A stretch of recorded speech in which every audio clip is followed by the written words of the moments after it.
Vamos a ir a la palabra del Señor, amada iglesia. Y le invito a que por favor abra sus sagradas escrituras en la primera carta a los Corintios. Primera carta de Corintios. Primera de Corintios, capítulo 1, versículo 23 y versículo 24. Y cuando usted lo tenga, por favor, grita un fuerte amén ahí para saberlo y para poder leerlos todos juntos, por favor. Primera carta de Corintios, capítulo 1, versículo 23 y 24. ¿Lo tenemos todos? La palabra del Señor dice así: pero nosotros predicamos a Cristo, ¿qué? ¿Cómo? Para los judíos ciertamente tropezadero, y para los gentiles locura. Vea lo que dice el versículo 24. Más para los llamados, así judíos como griegos, Cristo poder de Dios y sabiduría. Puede tomar su asiento, por favor. El significado que realmente tiene la cruz, hermanos. Diga conmigo, ¿qué significado tiene la cruz? ¿Qué fue lo que sucedió en esa cruz? Amado hermano, y creo que de alguna manera estamos muy identificados con la cruz. Si la gente lo ve a usted cargar una cruz, posiblemente en alguna cadena, en alguna pulsera, en algún anillo, rápidamente posiblemente lo pueden identificar como que usted es una persona creyente. Pero quiero decirles esta preciosa noche que en realidad la cruz por sí sola no hace nada. La cruz por sí sola no salva. Porque miles y miles de personas fueron asesinados en una cruz. Pero usted y yo reconocemos esta noche que no hemos sido salvos por esas miles de personas que murieron en esas cruces, sino que hemos sido salvos por una persona únicamente que entregó su vida por usted y por mí. Su nombre es Cristo Jesús. Entonces, en realidad la cruz no tiene ningún poder, no tiene ningún significado, pero sí tiene significado lo que realmente sucedió en una cruz. ¿Me entienden? Tiene significado lo que pasó en esa cruz. Y quizás muchos lo utilizamos como un amuleto, otros lo utilizamos como que sea un escudo para nosotros. Ponemos una cruz en la entrada de las puertas para que los demonios no entren, supuestamente, pero los demonios viven adentro. Entonces nos damos cuenta que al final de todo, la cruz solamente nos dirige hacia una persona. Lo que realmente es importante en la cruz no es el madero. Lo que realmente es importante en la cruz es quién murió en la cruz por cada uno de nosotros. Y quien murió en esa cruz fue Jesús. Hermano, y yo quiero que en esta hora, cada vez que nosotros veamos una cruz, recordemos lo que Jesús hizo por nosotros en ese lugar. Nosotros vamos a Israel, o usted puede buscarlos ahí en algunas imágenes. Un lugar llamado Gólgota o un lugar llamado Calavera. Diga conmigo Calavera y vea el que está a su lado.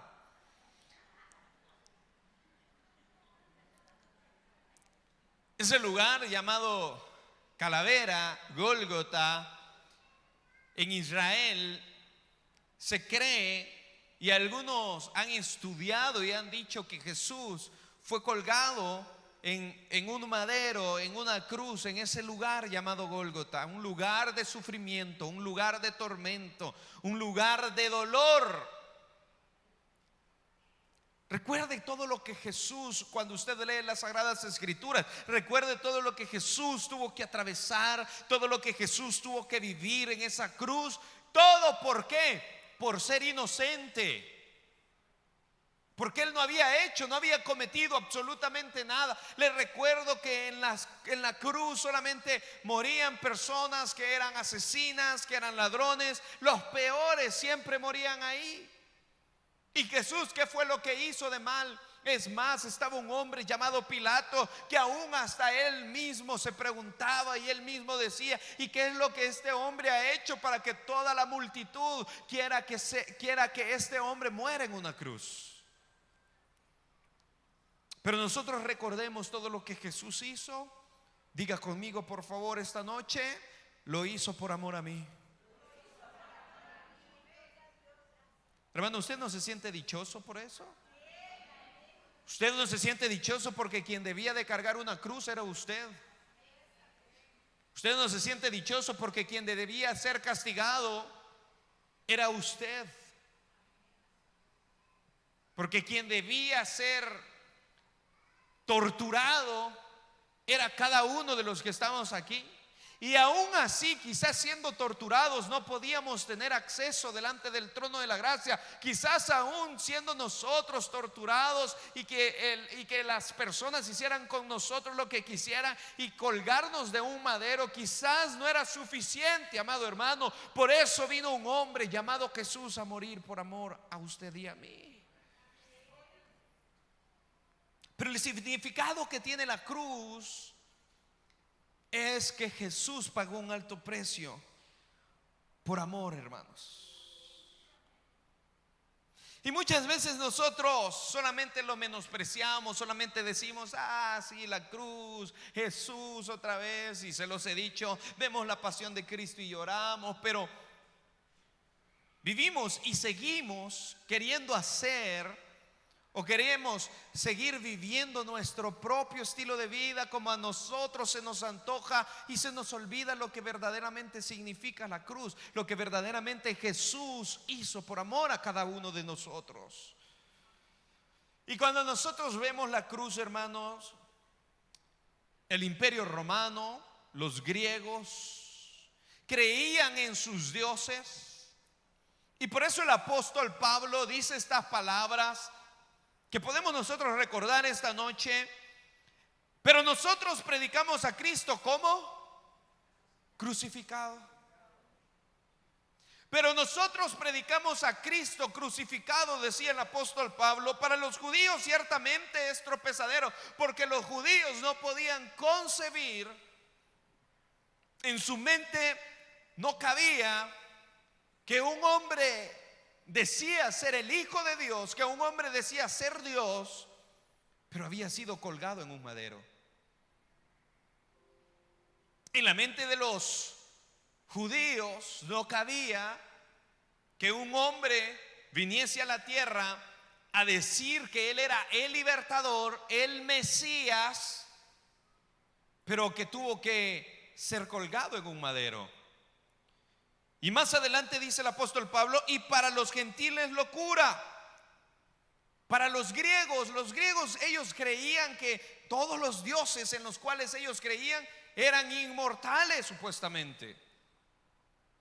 Pero todos los que estamos aquí sabemos que cada uno de esos dioses con D minúscula o son ficticios o son mortales.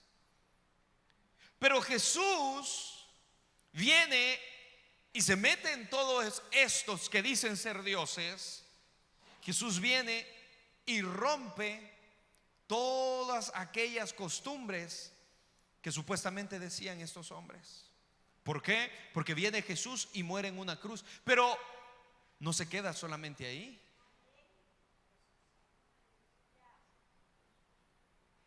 Porque para los judíos era tropezadero y para los gentiles era locura creer que un Dios iba a morir en una cruz.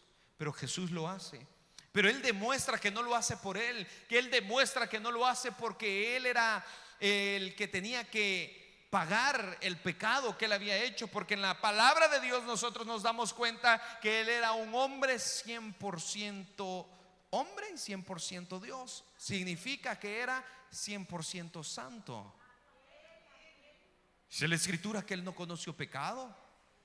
Entonces, ¿por qué debía de pagar en un madero? ¿Sabe por qué pagó? Vuélvalo a decir conmigo, por favor: por amor. Toque al que está a su lado y dígale: siéntase amado, hombre. De repente llega a nuestras vidas ese deseo o ese pensamiento de no sentirnos amados, de no sentirnos queridos. Venimos al trabajo y pasamos desapercibidos en el trabajo. Venimos a la casa y pasamos desapercibidos en la casa. Venimos a la iglesia y aquí igual pasamos desapercibidos, ni el pastor le habla. Y muchas veces decimos: es que a mí nadie me quiere. Y posiblemente llegamos a creer que hasta Dios no nos quiere por las cosas que posiblemente han sucedido en nuestras vidas. Pero Romanos nos enseña y dice que para los que amamos a Dios, todas las cosas nos ayudan a bien. Todas las cosas nos ayudan a bien. Y por eso nosotros esta tarde nos podemos sentir amados, queridos por Dios. Aunque para la gente sea locura lo que usted está haciendo, aunque para la gente parezca locura lo que nosotros estamos creyendo, usted y yo podemos estar seguros que hemos creído en la verdad absoluta, amado hermano. Por lo tanto, hermano, yo le recuerdo que Jesús fue obediente hasta la muerte de cruz.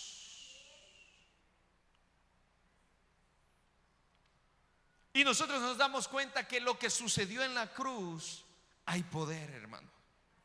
Porque Jesús no solamente murió en esa cruz, hubiese sido otro cuento que Jesús hubiese muerto, en esa cruz, pero que Él no hubiese resucitado. Pero nosotros tenemos la plena convicción y la plena seguridad de este día, nosotros decir que tenemos la certeza que Jesús resucitó a la diestra de Dios Padre.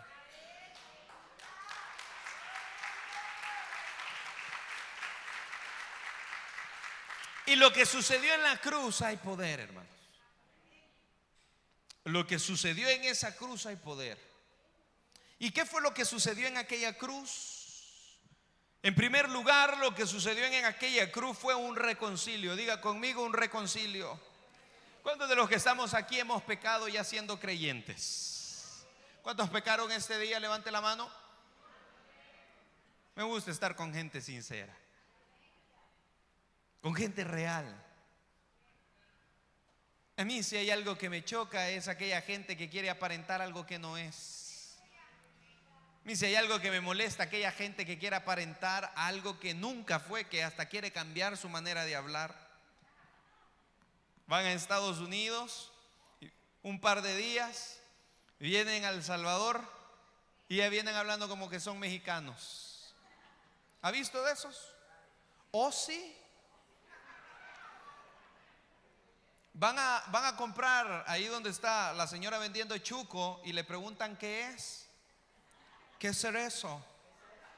Pero cuando se lo dan, no se les olvida el movidito. ¿Verdad? Si hay algo que nosotros debemos de saber, amado hermano, es que éramos pecadores. Si hay algo que usted y yo debemos de saber, es que usted y yo estábamos totalmente separados de Dios. Estábamos en un abismo con Dios. Allá estaba Adán y Eva en el Edén. Y viene y dice la palabra de Dios que todo lo que Dios había hecho, que todo lo que Dios había formado era bueno. Imagínense que había miles de millones de árboles, pero viene el Padre y les dice que de uno solo, del fruto de ese árbol, ellos no pueden comer. ¿Y qué cree que fue lo que pasó? De ahí comieron. Es que a nosotros nos dicen que no, y usted dice: ¿cuántas hermanas vinieron aquí? Levante la mano todas las hermanas. ¿Se da cuenta que cuando su marido le dice que no, usted qué dice? Ya ve, me gusta estar con gente sincera a mí. Llevan la contraria toda la vida. O hermanas, usted puede saber también que su marido toda la vida le lleva la contraria. Y somos así cuando nosotros estamos pequeños. Nuestros papás nos dicen: no toque ahí, se va a quemar. ¿Qué es lo que usted hacía? Tocaba y se quemaba. Después, aunque su papá le decía: vaya mi amor, vaya a tocar la plancha caliente, ¿qué es lo que usted hacía? Ya no, porque ya había aprendido. Nosotros llegamos a viejos y seguimos siendo iguales. Llegamos a viejos y seguimos siendo desobedientes. Allá estaba Adán y Eva en el Edén y le desobedecieron a Dios. Comieron de aquel fruto, lo disfrutaron, después se querían ocultar, pero usted y yo sabemos que del ojo de Dios nadie se oculta, nadie se esconde, porque el Señor lo ve todo, hermano. Entonces, allá estaba Adán y Eva con vergüenza en su corazón, con vergüenza en ellos, y Dios los había visto. A partir de ese momento, cuando Adán y Eva caen en pecado, toda la raza humana se convierte en pecadores. Cuando nosotros somos pecadores, cuando nosotros empezamos a tener uso de razón. ¿A qué edad aproximadamente? Ahora los niños son más inteligentes que nosotros los viejos. Los niños son más buzos que uno de viejo. Pero siempre y cuando el niño empieza a tener razón, el niño empieza a conocer entre el bien y el mal, entonces el niño empieza a saber también entre lo que es el pecado y lo que no es pecado. Y desde ahí empieza a haber un abismo en toda la raza humana. ¿Por qué les digo esto? No solo para condenarlos ni para gritarles desde aquí que ustedes y que yo somos pecadores, si no sabe para qué se los digo y para qué se los recuerdo. Que la cruz, o lo que sucedió en la cruz, vino a nuestras vidas a reconciliarnos una vez más con el Padre. Había un abismo en el cual usted no podía ir delante del trono de la gracia, pero ahora usted, que es hijo de Dios, que ha aceptado en su corazón a Jesús, que ha creído que Él es su Rey, que Él es su Salvador, entonces usted ahora tiene acceso directo delante del trono de la gracia. ¿Por medio de quién? De nuestro Señor Jesucristo. Lo que sucedió en aquella cruz, mire lo que dice Efesios 2:6. Efesios 2:6 dice la palabra del Señor así: y juntamente con Él nos resucitó a sí mismo, nos hizo sentar en lugares celestiales con Cristo Jesús. Hermano, qué difícil es andar discutido, andar peleado con una persona. Yo no sé si a usted le gusta. Hay gente que le gusta andar peleado con todo mundo. Yo tengo un problema que a mí de repente se me olvida lo que han hecho, lo que han dicho, y de repente ando como que sin nada. Al final es una virtud también. Pero qué difícil es andar emproblemado, andar en pleito con alguien, no hablarse con alguien. Y usted va al trabajo y no le habla al jefe, y usted va al trabajo y no se habla con un compañero. Qué difícil, no le cae bien ni el almuerzo así.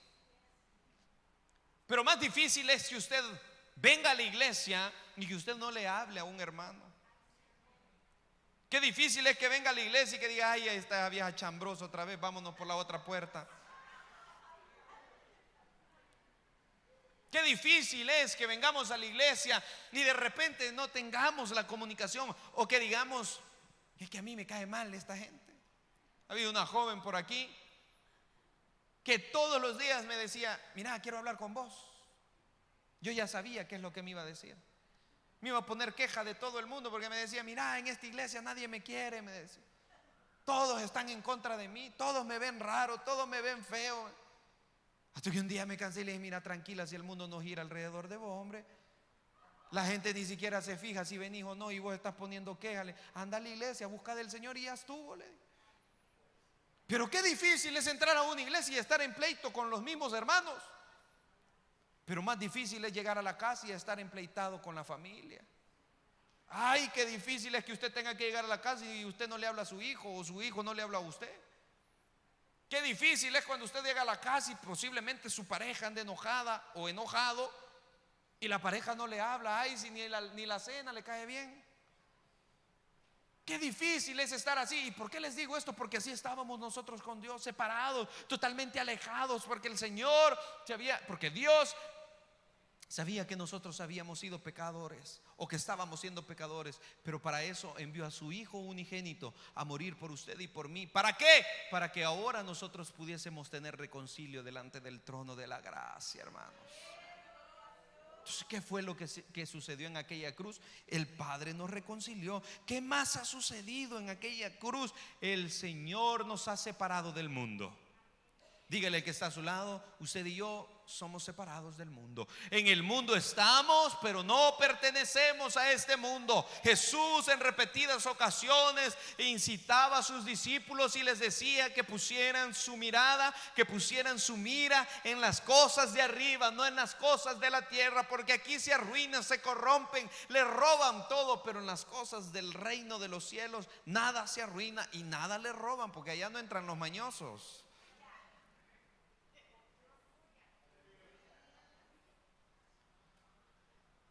En aquella cruz vino Jesús y nos separó del mundo. Ahora usted y yo ya no vivimos como el mundo.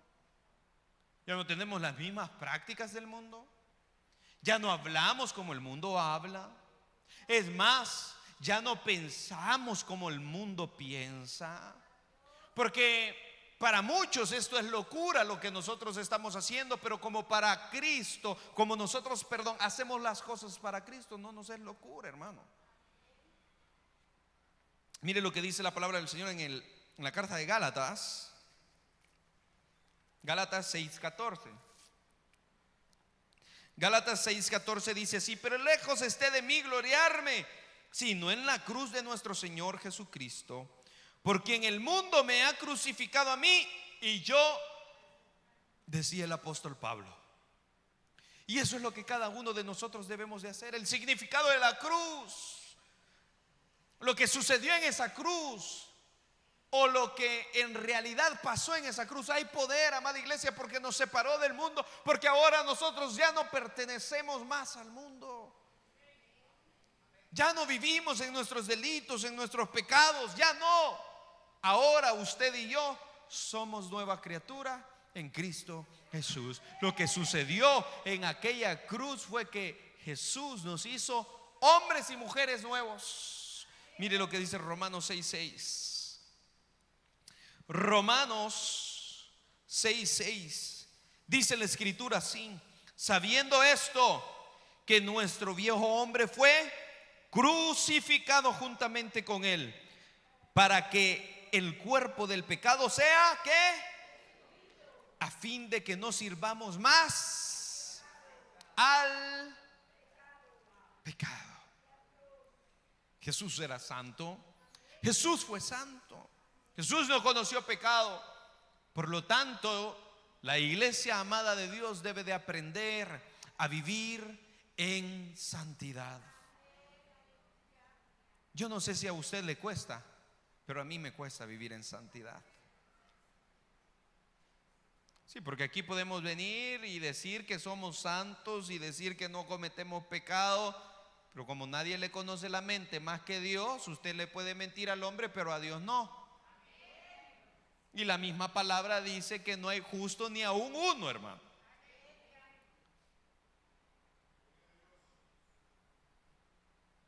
Pero qué lindo es que ahora nosotros somos nuevas criaturas en Cristo Jesús.